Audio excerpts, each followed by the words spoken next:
I generally find myself having to edit out most of what I say because it's usually nonsense, and let Ray do all the talking. Today, it will be a notable exception because you'll just mostly have to edit me out.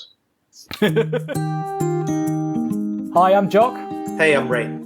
You're listening to The Pig Wrestlers, a podcast where Ray and I are reviewing this book, Never Wrestle With A Pig by Mark McCormack.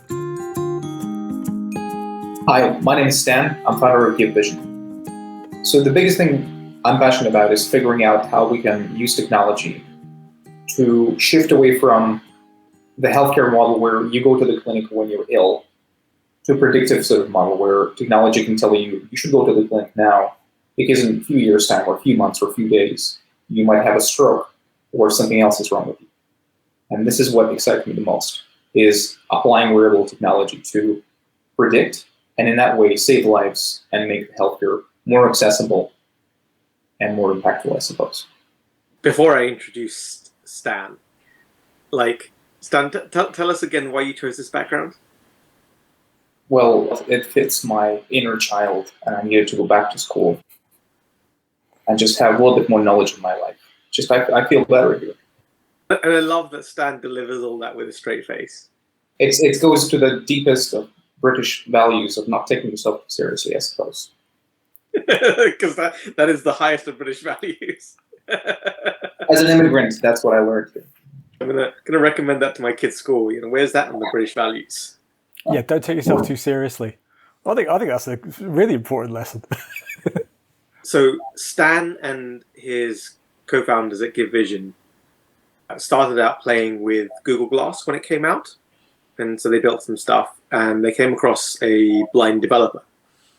And they had essentially created a pair of goggles in AR that allows people who are losing their sight or have lost the majority of their sight to be able to see again. And I first came across Stan about 2 years ago. And he described it and it was amazing. But then a few months later, I actually got a demo. And it's incredible. And so actually the first time I came across Stan, he showed me this video where GiveVision was featured by the BBC. And they gave the device to, what's the name of the girl on stage? The one referring to must be Maisie. Maisie, yes. So they're at the Hay Book Festival and they give Maisie these GiveVision goggles on stage. And Maisie's lost her sight. And the whole audience is in tears when Maisie starts singing them and reading her favorite book, which is Harry Potter. And it's a sight to behold. And so Stan's customers send in voluntarily videos of all of them crying because whichever family member has worn one of these goggles is, in shock that they can see when the rest of their life is in darkness pretty much. So sorry for the long entry. As you can tell, I'm a huge, huge fan of Stan's. Yeah, I think it's hard to pull from there, but Ray has this magical ability to take anything that one would consider ordinary and make it look magical and sound magical. So I assure you, it's, in my mind, it's pretty ordinary, whatever we're doing. But I've learned so much, and I think really highlighting the stories of the patients when I tried GiveVision for the first time was something that we put as a center stage, thanks to Ray, and to really helping us to tell this. I don't think us, mostly engineers on the team, we don't really pay due attention to storytelling, which is so critical. And I think the Wrestling With A Pig book tells a lot about that. So, Stan, you got a really interesting story about how you came here. Do you want to just elaborate a bit more about your life before GiveVision? I came to UK because a few of my friends were studying in university, and I sort of gave up the career of military officer to potentially study business. And to enroll into the military academy, I had to pass SATs and not the proper examination. So I couldn't really move on and study business instead in university. So And also it was much more expensive to do that formally. So I sort of resorted to just visiting my friends in the classroom. And eventually the people on lectures started recognizing me and they thought that I was a student. So I sort of attended 3 years worth of university lectures on different subjects. And I'm not sure how legal that is, but let's say my way of paying the rent was to help other students with their homework assignments to various degrees. What were your favorite subjects? To be honest with you, I don't think I had a favorite subject because the university, what I've learned once I came to UK and sort of experienced university culture here, it's less about the information and facts that the lecturer delivers to you, and it's much more about the after-class activities that you do and joining the guild and debating society or physics society and sort of really learning about different subjects and meeting people was much more of a university experience to me than going to the lecture. And I think, even now, most of the lectures from Harvard you can find online or MIT courses for AI, for example. But that's maybe 10% of the university experience. So no one will, in the right mind, pay the amount of money for content online. And people really want that experience. And I think that what I memorized, that what I really liked, was that after school sort of experience at university. It's a story that warms my heart because one of my favorite films is this Indian film called Three Idiots.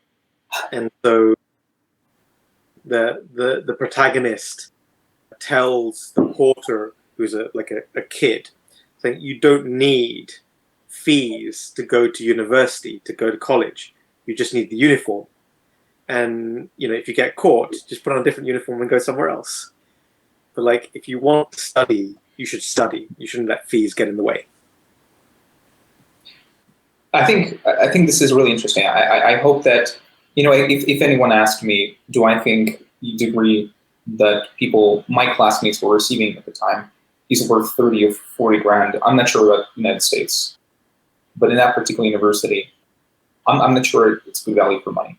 So I think what would be really nice is that you can get a refund after your studies are over if you feel it didn't deliver. So that was my way of getting a refund, I suppose. I think what I'm doing today has nothing to do with the degree, but it has everything to do with the fact that I had an opportunity to meet fantastic people during my time at university. And one of our favorite blogs, I think, with Ray is NFX. Would that be a fair statement, right? And they had this fantastic post about the 2 or 3 critical moments where your life is determined, and again, due to network effects. And one of them is university, because that's where you will meet your future bosses, your best friends.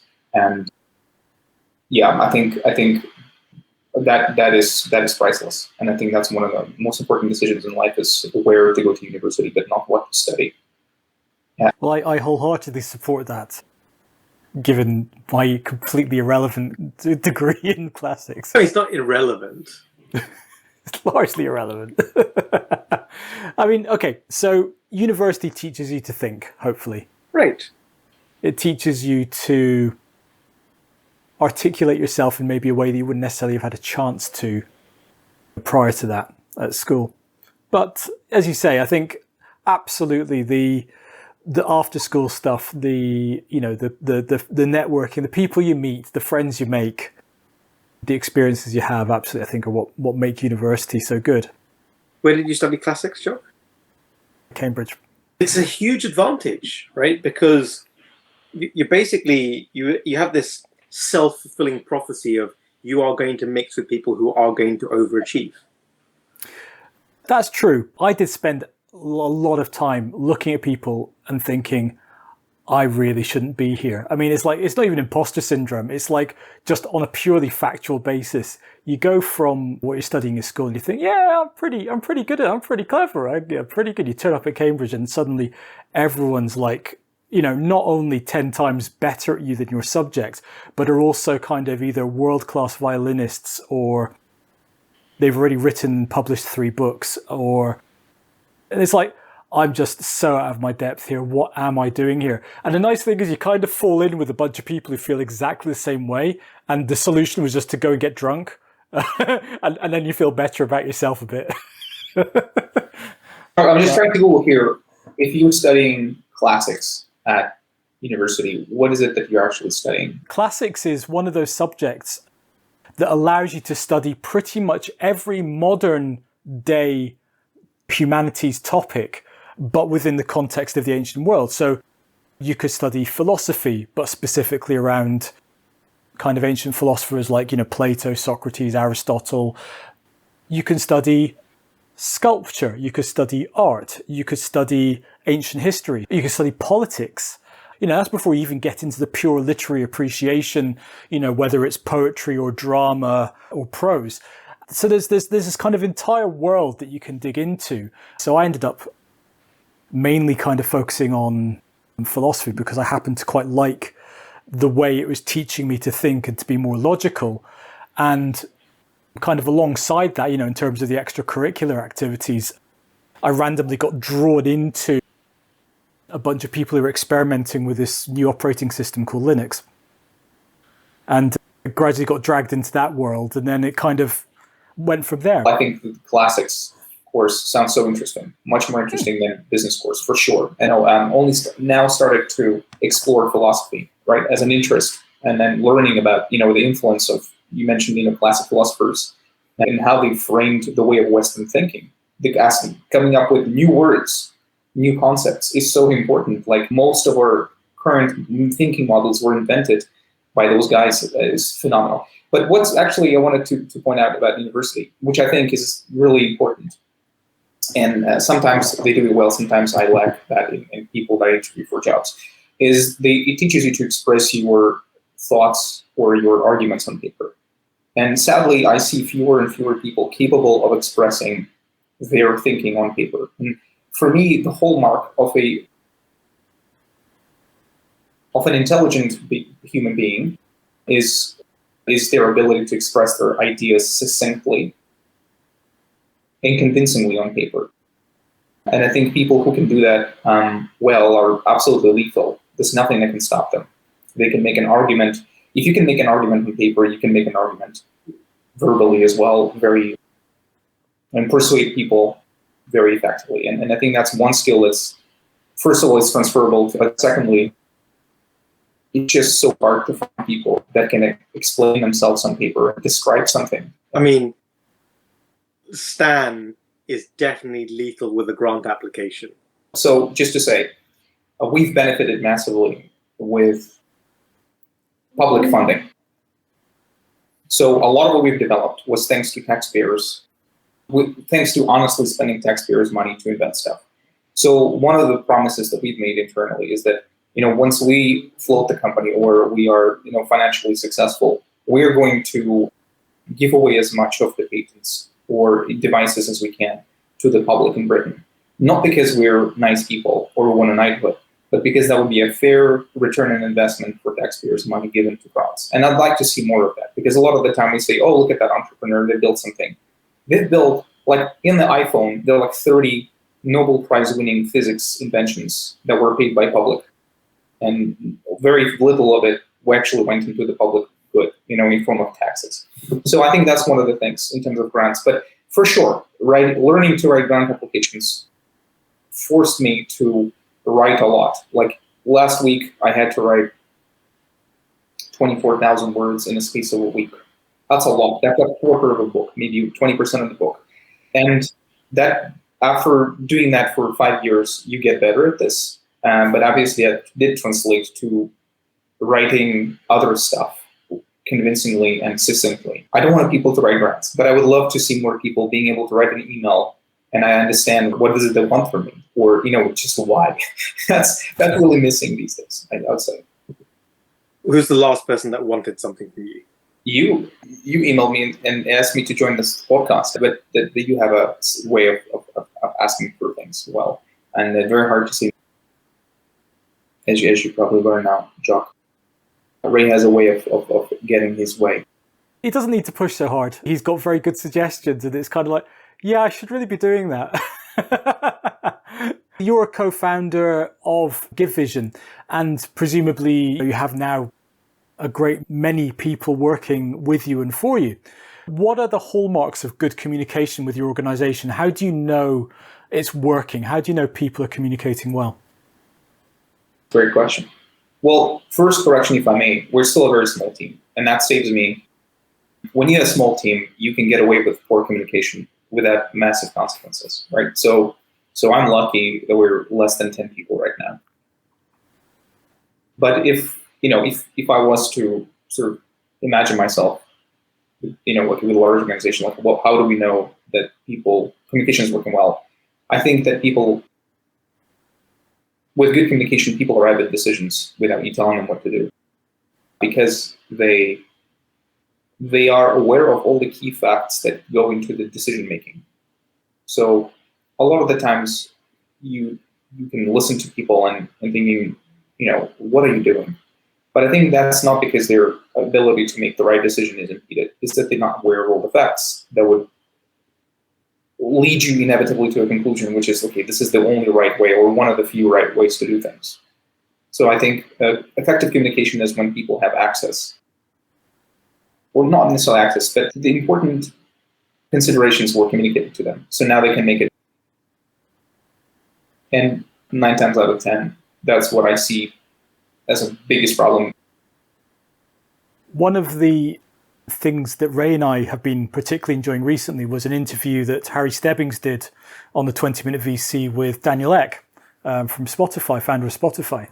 And when he was talking about communication, one of the things he said was, if I want people to be able to take decisions for themselves, because I want to empower them and give them the autonomy they need to, I need to make sure that they have access to exactly the same set of information that I would do for them to be able to take as good a decision as I would do if I was in their position.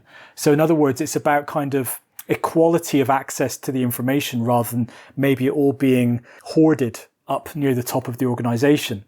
So certainly of the organizations that I've worked in, communication and that fluidity or that transfer of knowledge and information from top to bottom, and indeed bottom to top, the situational awareness piece, is one of the best indicators of a good working organization, if that communication, that flow of information is always constant. I think this is very interesting, but I would maybe challenge that if you allow me. I'm going to simplify it straight to the conclusion, but I can also explain the reasons why I believe that. I think we're in a massive information overflow, and if the larger the organization, the more information is generated on a daily basis, meetings, new facts. So how do you then, as an employee, understand what information you should be consuming today to have all the facts? Because of the terabytes of data that you generated today, the company, only one document could be relevant or important of all that information. So curating information and making sure that people, I don't want to say spoon-fed, right? But let's say pointed towards this information. It's the biggest challenge. So they, like YouTube recommends you, the videos to the channels you subscribe to, or maybe even new videos that you haven't seen before. But that somehow YouTube says, look, this is important.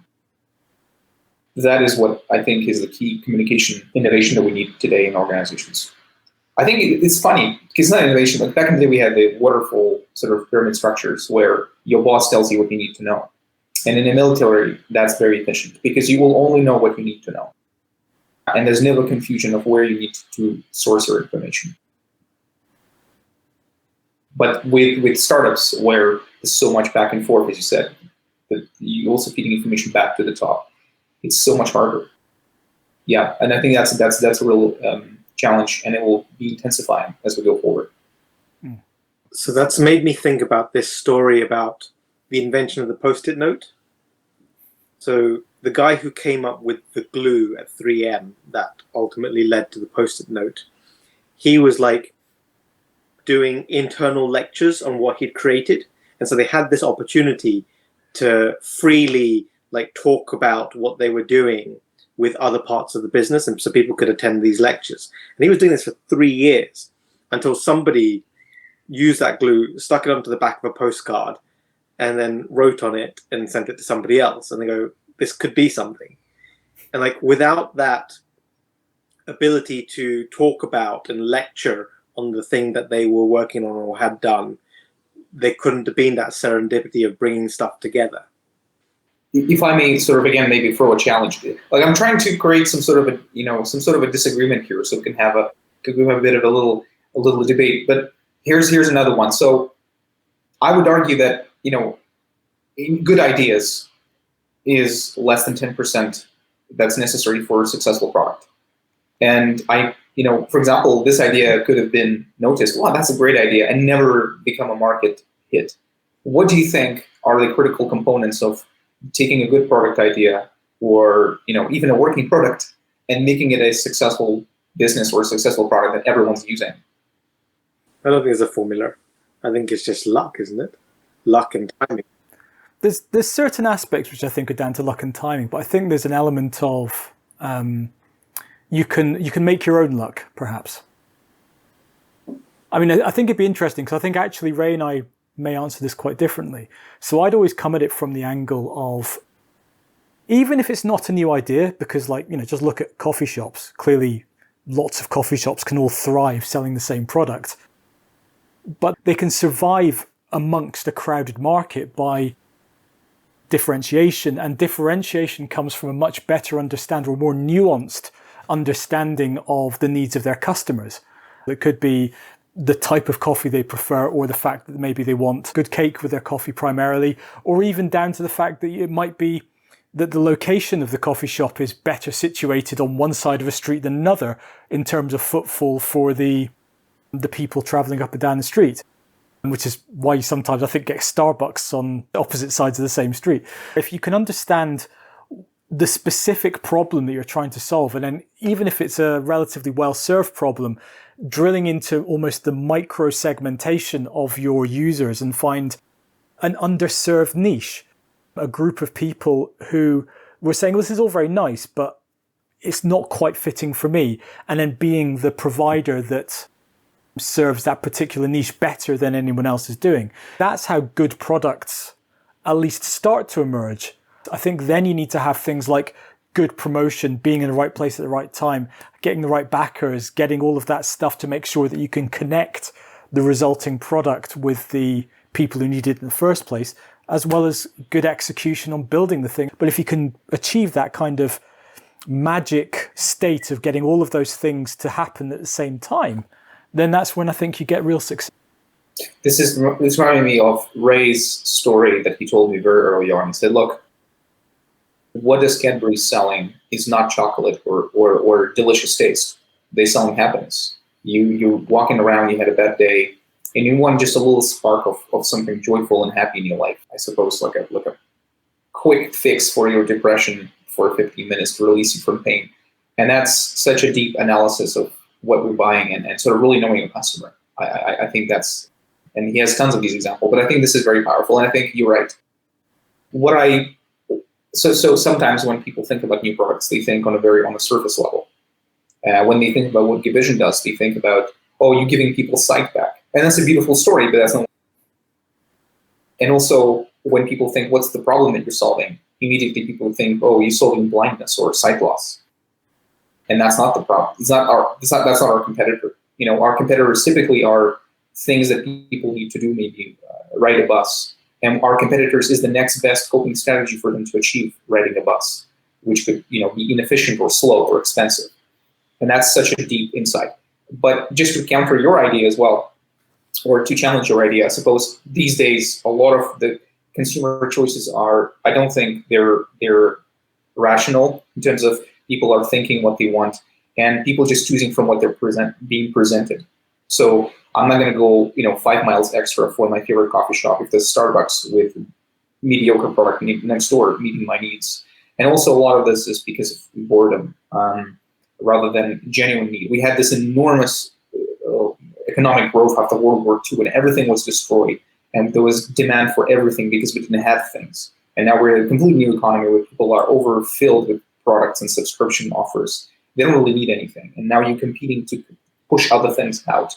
But in the B2B world, I think there's a lot of opportunities for actual things that are needed. There's a demand for efficiency. There's a demand for cost cutting. And those are desperate.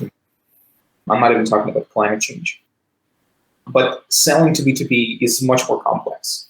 And when we talked about successful products, and this sticky note example brings that to me, I think serendipity and getting lucky with decision maker with power, believing for a second that this could be it, is much more important than the quality of the idea, the quality of the execution team. And this luck, I think this should be a much more closer subject of study. What are the critical things? How can we, as you mentioned, Jock, increase our luck to get a product from an idea stage to market? History is littered with excellent products, really well-engineered products that should have succeeded, that didn't, due to just not being in the right place at the right time, or not being favored for some other reason than the ability that the product could solve a particular problem. And part of it is down to, as you say, the unpredictable irrationality maybe of decision makers latching onto something and saying, this really resonates with me, I will help pull this into our organization. And, if that becomes your beachhead for a much bigger deployment, then fantastic. But it does mean that we're kind of almost inefficient in the way we're selecting those products. And I'm just thinking that hopefully as the critical thinkers rise up the ranks within these organizations, that hopefully there'll be a bit more of an evidence-led approach to deciding which products to adopt over which ones just happen to resonate emotionally. So when you go to the supermarket, like you see an aisle of products. So your decisions are constrained with what is in the aisle of product, and that was not your choice. So many products might have not made it, which are better engineered or better nutrition for the money you pay. With healthcare system, you don't even have a choice of what drugs to use. That choice completely is made by a procurement system that healthcare system is employing currently, and that could be motivated by cost or other considerations. So is there really a choice, is my question to you, at the consumer level? I think the choices are made at the B2B level, at the distribution networks. I mean, that's the whole mortgage market, isn't it? Yeah. Like, we don't have a choice.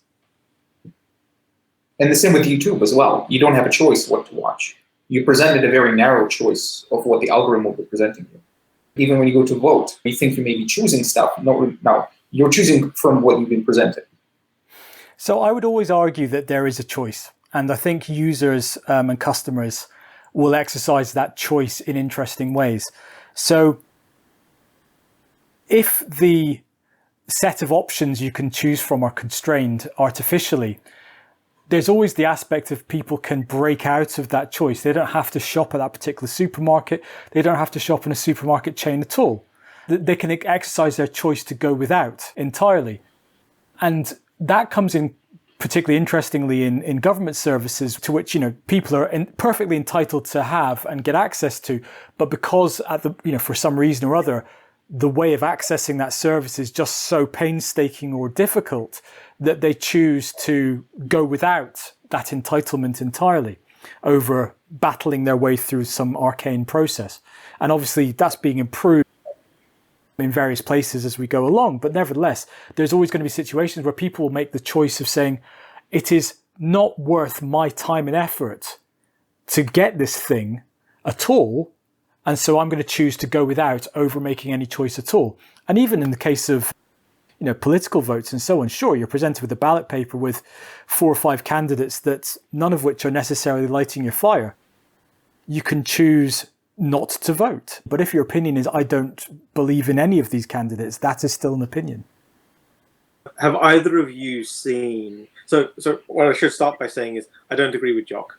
But the one place where I do agree with Jock is, have you seen this talk by Tom Hume, who's a great thinker and used to run a part of IDEO, and now I think is a VC investor for Google Ventures.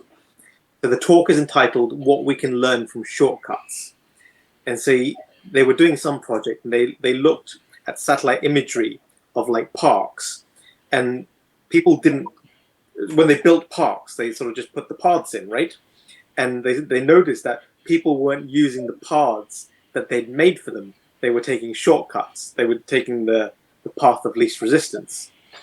And so what he said is that when you were advising these people to do parks is let people use the park first, and where they're walking, we'll then put a paved path. It's a classic example of intelligent product design, isn't it, Jock? So you don't put the paths, and you sort of see where the paths fall naturally. Exactly. I think they're called desire lines. Desire lines. It's quite a nice way of putting it. But essentially, the principle, as you say, is, let the people who are actually going to be using the thing show you how they want it to work, or show you how it makes most sense for them to work. Because people, when I'm sure they're choosing that path to walk through the bushes and take whatever direct path they want to, it's probably not even a conscious decision. No. It's probably just saying, that looks like the most obvious way to go, so I'll go that way. And, they're not consciously saying, I'm going to deliberately walk this path. But it just so happens that because so many people are seeing the same kind of options and that's the most natural route, then, as you say, it's the path of least resistance. If we can kind of capture that sense of what is the path of least resistance for the people using our products, then hopefully it just becomes automatic. It doesn't even become a conscious effort or thought. Yeah, look, I'm really passionate about healthcare, so I'm going to try to use a couple of examples from healthcare just to bring into this context. Your argument rests on the presumption that people will always choose the best. No, not necessarily. Okay, well, with the path, so they will choose the path of least resistance, right? But there are quite a number of markets where their choice of least resistance is actually delivering negative effects for market, for economy, and for healthcare entirely. And in that case, it's very hard to balance the smart design of how we want society to develop and evolve. Let's say we want a healthier population because it'll be cheaper for us. We want fewer people to smoke. And then there's desire of people to take the shortcuts. And that's really exciting. Well, if we think about consumers in the supermarket, you can just not shop. But if you were a 45-year-old male and you have a health issue, you don't really have that many options. And, you can go private or get a second opinion, or you can use the NHS. And today, for example, like what we can tell, there are many more effective and efficient therapies and treatments for patients for different conditions, and even more efficient ways to prevent patients from getting sick.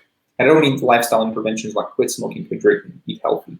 I mean other sort of like healthy interventions you can do on the healthcare, on the state level to monitor patients, to prevent them from turning up with a stage 3 cancer at the doorstep, which when it's too late or too expensive. But our procurement processes and the way we deliver healthcare, the design of it prevents us from adopting that innovation, and it costs us lives, and even more, it costs us, on the whole country level, it becomes unaffordable to treat most people because of these inefficiencies. So we have even greater number of people suffering. And I'm talking about, this is an interesting space for disruption, the procurement and what is getting placed on the shelves that are then offered to consumer. We saw this with NHS track and trace, right? There's like umpteen different parties that came to the NHS and said, here's a track and trace system that will work. And they just said, no, thank you, we've got our own. And it's largely been, ineffective. I think the point you're making about the inefficiencies at the country level in choosing which therapies are available through the NHS and elsewhere, and disrupting that kind of selection process by making those therapies available in a more effective, more efficient manner is kind of the point of going with the path of least resistance. If you can offer people a simpler, easier way, and arguably possibly even cheaper way of achieving the desired effect, then when you present them with that option, they'll tear it out of your hands because that's actually what they wanted all along. But because they never had the option of choosing that before, they had to make do with a compromised decision. So this is exactly what I mean about the illusion of choice. It is impossible for healthcare companies to market to patients. It is impossibly expensive for me to reach my patients. It's almost for free that the doctor can reach my patients. So the big supermarket of therapies is the healthcare system. And if you're not in there, your therapies will never be presented in front of the patients, because segmenting that patient it's just impossibly expensive. The same way how if you have a product like fresh eggs, if you're not in the supermarket aisle, you're not going to economically reach your target audience, which today needs those eggs. You know, you have to be presented with the choice. Like, you know, with the parks and the paths, you are presented with the ability to walk not on the path. Whereas a lot of the things we're not presented with the ability to walk out of the supermarket and go hunting somewhere else. So if you're interested in potential exploring something a bit more controversial, what we discuss very little is the decisions for lockdown. And me wearing the red hat doesn't mean that I'm supporting Trump or anything like that.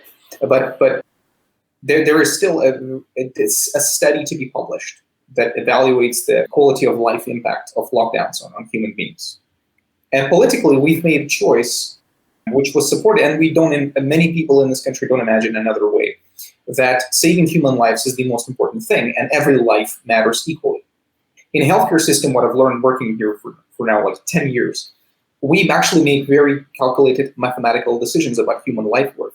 I'm going to super simplify this, but essentially a healthy life of a Brit today costs between 30 to 50,000 pounds per year.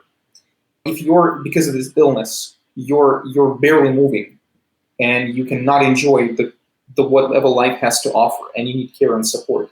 It's not just the cost that you incur on behalf of the taxpayer or healthcare system. It's also your life is worth less. Even if you're a famous philosopher and who's like contributing, writing books every year, and you delivering lots of value, compared to maybe a teenage boy who is probably worth to society very little until he becomes a capable member of the economy, being able to contribute. Your life worth in that system is very different. And when we were thinking about lockdowns, we were thinking about protecting lives, equalizing every, and saying the life of a 30-year-old is equal, healthy life here is equal to the 97-year-old. And so what we are still lacking when we think about healthcare or generally about policies, we're not evaluating our decisions based on the impact of the quality of life. And do you think that we are ready to start looking at the human from that perspective and evaluating lives on one life could be worth more than the other? Is it right or wrong to ascribe different relative values to a human life depending on their possible potential actual contribution to the society at large? I don't know. I don't think I'm qualified to answer that. What I would say, though, is that the considerations that have gone into the different interventions and the choices for lockdown, I think the problem has been in politics, the perception of what those policy decisions would have on the reputation of the governing party. Do they take a very humanist approach and say, our primary goal is to protect life at any cost? And if that screws up the economy, then so be it. The economy will recover eventually. So we're going to prioritize any and all interventions at whatever cost that allows us to protect as many lives as possible? Or is it somewhere closer to what I think we've actually seen, which is what would look good or bad for the party? Do we take popular decisions that lose lives, or do we take less popular decisions which save lives? And I think without being able to take that political bias out of the equation, you can look at the science and say, yeah, we should have been in lockdown several weeks before, even a couple of weeks earlier would have saved countless lives, and it would have, allowed us to get a bit further ahead of the curve. I think people have forgotten that. We took a late decision. Actually, even worse, we said we were going in lockdown at a future date. Yeah. Boris, when other countries were in lockdown, Boris was glad handing people in COVID patients in the hospital like some lunatic. So don't get me wrong, we were late to act early on. And it wasn't in the absence of information that should have pointed to doing this. The scientific evidence was there. There was just this inertia to take something that would be perceived as a very almost draconian decision to lock down the country. Yet, with the benefit of hindsight, everyone's going, yeah, you should totally have locked that down much earlier. And maybe closed the airports for a bit. Close the airports, close the pubs would probably be a good idea, wouldn't it? But just to finish on Jock's point, go on. We need to be careful not to go into the false dichotomy. It wasn't a choice between the economy and human life. It was the choice between the saving a human life at the cost of other humans. Because the damage we might have done to a large population of people who are not able to get their routine treatments could have a much longer lasting impact on their life than the 2-3 remaining years potential, right, on average, of the patients who are expected to pass away. And just, as the population is aging, this will become a much more pressing issue. A big proportion of our budget, maybe 80%, goes to end-of-life support, sort of like helping people to treat diseases that will, even if managed, will only give them extra 3, 4, or 5 years. And almost no funding is going towards preventing healthy working population from living healthy, from developing other conditions. Or big question is mental health today. We are in a stone age with mental health support. And I think there is so much exciting opportunity for disruption. So going back to the very first point I've made, this is not a saturated market. This is a market that is dying for solutions that they will buy if it would improve their efficiency, cut costs, deliver better patient outcomes. I'm so sorry not to see enough entrepreneurs in the space of healthcare addressing these problems or collaborating with pharmaceutical companies or healthcare systems to learn what's the problem and then deliver solutions. Because, as you said, the decision's already been made, and capital is scared of that regulated nature of the market. That could be one of that could be one of the problems. Of course, private capital might be afraid to go early. There's a lot of public capital thrown at entrepreneurs to try and solve problems in the healthcare space. For sure, we have excess of funding right now, I would say, for different solutions. And we're starting for entrepreneurs that can actually do what you described. Sit down there with experts, whether it's a clinician or a healthcare procurement officials, with patients and understand exactly what's the problem. And then provide technological solutions to make them more efficient. Thank you very much for coming along, Stan. And thank you very much for sharing your knowledge and insights of your experience within the healthcare market and the difficulties of being able to bring a product to market in that kind of situation. I wish we should just keep the discussion going and discover other things. But thank you very much for joining us. It's been fantastic. No, thank you. Thank you for reminding me. And yeah, I'm a great fan of your podcast. Thank you very much. Thank you for having me. Talk to you later. Definitely. Take care. Take care. You're listening to the Pig Wrestlers podcast. We're meant to be reviewing the book Never Wrestle With A Pig by Mark McCormack, but we don't always get around to it.